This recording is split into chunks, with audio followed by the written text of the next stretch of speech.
Hey, it's Aaron, the Metal Theologian. Alright, so this might be a little bit of an obvious one. I've kind of done a couple of like overview videos lately, but which isn't what I normally do. But someone chimed in with a suggestion, and I apologize, I'm spacing the fucking name. But just my very last video, someone asked about showing my Venom records, specifically the 45s. But I was like, I don't know, man. Every time I fucking pull out the 45 box, which I have right here, I mean, this isn't all of them, but this is the new wave of British heavy metal 45s, right? Every time I pull that out, I always feel like, oh, I gotta show, like, the fucking, the weird ones, like, the Demon Pact one I like to show, shit like this. But the fucking Venom records are really cool, man. And just because Venom is so well known doesn't mean that, like, that shit ought to be overlooked, especially with the 45s. So, I'm gonna go ahead and talk through all my Venom records, because why the hell not? And, I don't know, maybe I haven't quite as much to say about it as some bands, but, they're well-known bands, so, we'll talk about some of the differences, what makes these particular versions cool, and, that kind of shit. And this is what I'm drinking today. I don't remember where I found this. I think it's, like, Target. I'm a little skeptical, because it's, like, strawberry vanilla, which sounds good, but then it's a sparkling tonic, and it has, like, prebiotics. Not probiotics, but prebiotics. Not that I know what either of those are, but there's all this weird shit in here. Water, strawberry juice concentrate, chicory root, Jerusalem artichoke, kudzu root. Yeah, I don't know, man. It's weird. In a way, this weirds me out more than, like, all the fucking chemicals in a regular Coke, Yeah, incidentally, too. Yeah, this fucking record that's playing right now needed to get played, because this is another band that I don't talk about much, but I've been so into this band for so long. Let's give this a shot, and then I'll hype it.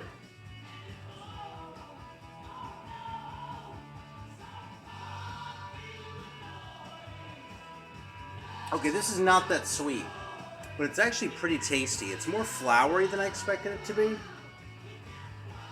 There's not a whole lot of sugar, but it's very far forward. It's like right on the tip of your tongue is sort of where the sugar comes in, and like the rest of your mouth sort of gets coated with like sort of floweriness of it, of which a significant portion is the vanilla, and the strawberry. But there's some other shit going on here. This is a really good drink, actually.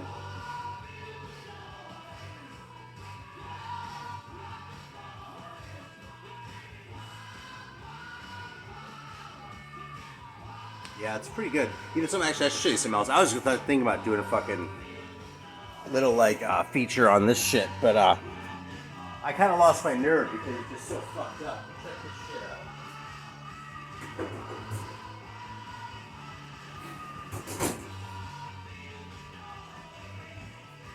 out. I actually pulled this out, like, twice, and I was gonna fucking, like, talk about that, but look at this shit. Fucking mac and cheese ice cream. So yeah, it's a limited edition too, so of course I had to buy it. Look at the color of this. You see that? Trying to get the light to catch it. Because it's like really orangey. This is like, it's supposed to be like not just mac and cheese, but like Kraft mac and cheese ice cream. You know something? I ate a whole fucking cup of this. I mean, not like a shit ton, obviously. It's just a pint, right? Like 2 scoops. And I couldn't decide if I liked it or not after like 2 scoops. The jury's actually still out.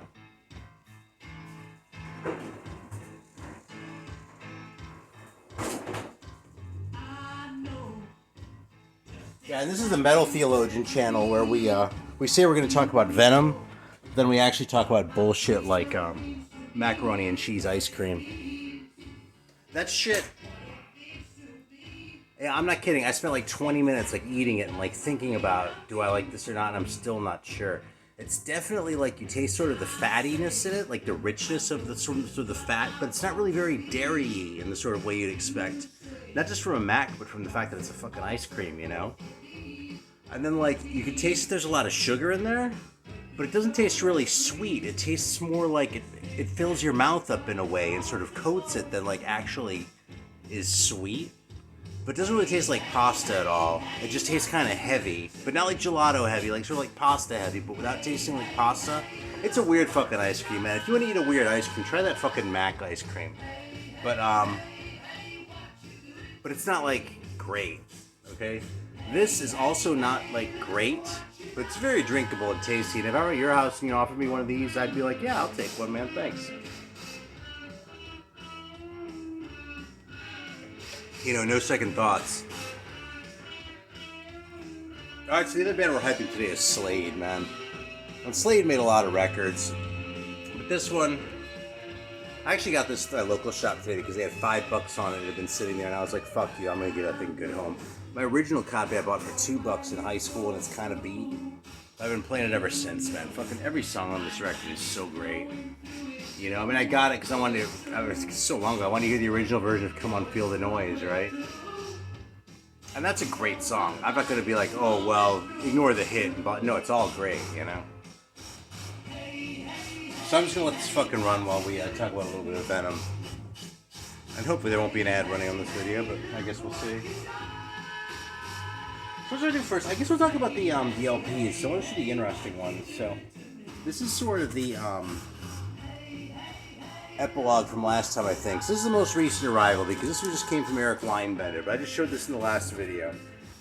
And honestly, I played it, but I haven't fully digested it. One thing about Venom and me, I love Venom, okay?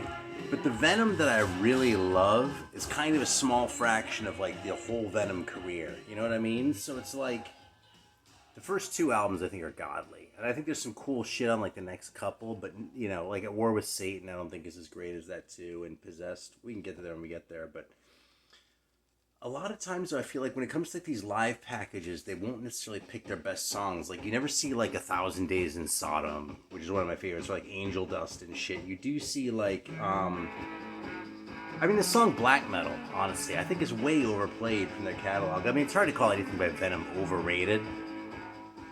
But like that, or Countess Bathory, I think is a little bit pedestrian too. I mean, if you're listening to black metal, those are both great songs, you know what I mean? But like if you go and listen to a couple live albums, and these are the ones that keep getting played over and over, it's kind of like, you know, what the hell? So anyway, I'm still working on this one though. Yeah, you know the song Welcome to Hell too. I would take Sons of Satan over Welcome to Hell, you know? Anyway, man. Very cool piece. Yeah, and fuck that. I guess we go in reverse chronological order here, because that's how they are here. I'm just going to whip through some of these kind of fast. The Assaults, it'd be just kind of a stretch to say I collect these, but like I sort of grab them when I find them, and that has worked out to me getting 3, which I believe is half of them. So here's the American Assault. Honestly, I'm not sure if I've ever played this. I kind of just got it because of what it is. And you know, part of what I dig about these is that they were on like the licensee labels. So like the American Assault's on Combat. And the Canadian Assault, which was actually the first one I got. This one's on Bonsai. You know? But yeah, I mean, these look really cool, you know? It was such a fucking brazen move, man, to fucking be like, yeah, we're gonna put all these assaults. I remember when the German Assault came out. I was living in Germany at the time, and Metal Hammer magazine gave it like 1 point. They were like, oh, yippee, we get our own Assault now, you know? And that's pretty much how it was received. It was kind of funny later on to hear that people collected these, because it just seems like such a blatant ripoff. But that was really kind of the Venom mystique all along, you know? I mean, the whole deal about them, like, not being willing to play a show unless they were going to be headlining and shit, when they were just some fucking nobodies sang out in the north of England, you know? I mean, of course they were great, right? But it's like, it's not like you can just expect people to know that out of the gate. This is the French Assault, and it's on New Records, and Melody Distribution there. And it's kind of funny how different these look, and it's a little surprising too, almost. They have different stuff on them, but one of the funniest bootleg things I ever saw, though, was, God, it's got to be a good 10 years ago now, but when some label was putting out a couple more, like, Venom, like, live things, and they just did more assaults, and there was, like, a Belgian Assault, and, like, an Irish Assault, but for some reason the Belgian Assault I thought was the funniest one. I feel like there was another one too, like a Romanian Assault maybe, or something like that. Alright, so here's my copy of Possessed. And this is a neat pressing. There's the back of it. I'll go ahead and show off the label. With the original inner sleeve there with the lyrics. Yeah, I think the combat version, which a lot of people probably had, was a little bit different. I know there was a version of this that had the Venom logo in the corner. I know it was funny because it wasn't like the sharper Venom logo. It was like sort of the old one from It was basically that one, you know, because they had the sharper one like this. Really, after the first album. But they used that sort of softer one on Possessed in the corner. So I think that was the combat version. It might have been a Roadrunner, but yeah, I don't know. Yeah, and this is one of the ones where early days of eBay, man. I'll tell you, eBay kind of sucks now, but like circa 2000, 2001, 2002, you could scoop the shit up, man. That's where a lot of this stuff came from. I might have actually found this one in the wild, this Manitou 12-inch. I'm not sure I even played this one either.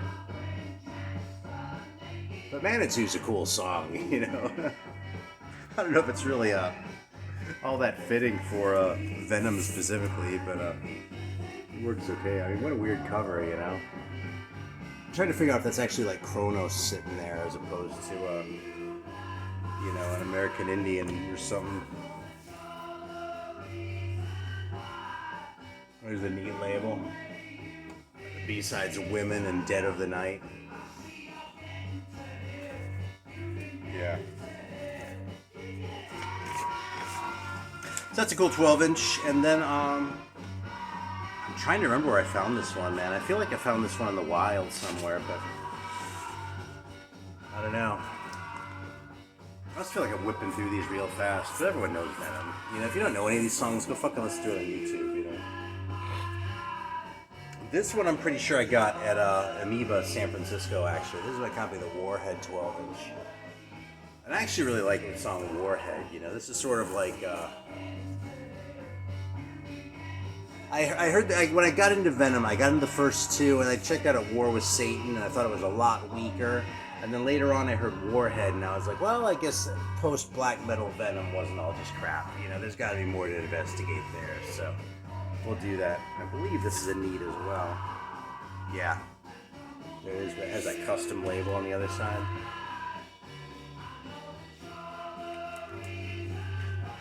That neat logo just stays cool though, doesn't it? That fucking thumb up. It just doesn't get old, man. Maybe I should show off my neat 45s in the video too. I have like...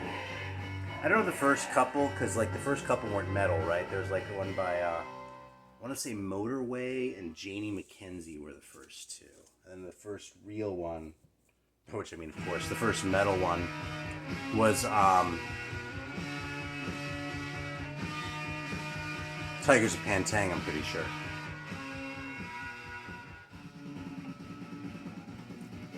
Hell, let's just fucking settle this right now. There it is.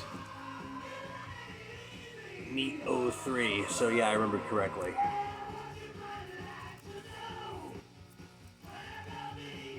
Don't worry, I won't let it go to my head because I'm wrong a lot too. Shit, alright, I'll just leave this out for now so I'm not like fucking with 10 things at once. Yeah, so I actually have 2 copies of At War with Satan, and I will talk about why too. So this one is like the first one I got. I got this for like nothing at a record show. And it's really cool because it has like the textured cover and shit. It's like it's done like the book, right? You know, like the book of At War with Satan with that fucking hand. What's that hand like doing? Like handing, is it like taking the Venom logo or like presenting it? You know, at the volume of At War with Satan. Yeah, and then it has the cool gatefold. Like this whole record looks so cool, right? It's on neat. And it has the fucking insert. Look at that. Fuck yeah, I used to really get t-shirts of that shit, you know? It has them thanking people, and it has all the lyrics, this big fucking Venom's Legions thing. I love the colorized, like, first 2 albums there, too. This is so cool. But, it's a big but. One of the songs on this thing. Yeah, look at this.